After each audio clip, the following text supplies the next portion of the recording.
একদিন এক কুমির নদীর ধারে একটি বাঁদরের সঙ্গে বন্ধুত্ব করল। বাঁদর প্রতিদিন তাকে মিষ্টি ফল খাওয়াত। কুমিরের স্ত্রী লোভে পড়ে বলল, ওই বাঁদরের হৃৎপিণ্ড আমার খেতে হবে। কুমির দ্বিধায় পড়ল, কিন্তু শেষে প্রতারণা করে বাঁদরকে নদীর ওপারে নিয়ে যেতে চাইল।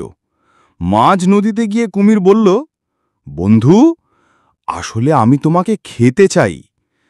চালাক বাঁদর সঙ্গে সঙ্গে উত্তর দিল, ওহে বন্ধু, যদি আগে বলতে তবে আমি তো তাহলে হৃৎপিণ্ডটা গাছে রেখে আসতাম না।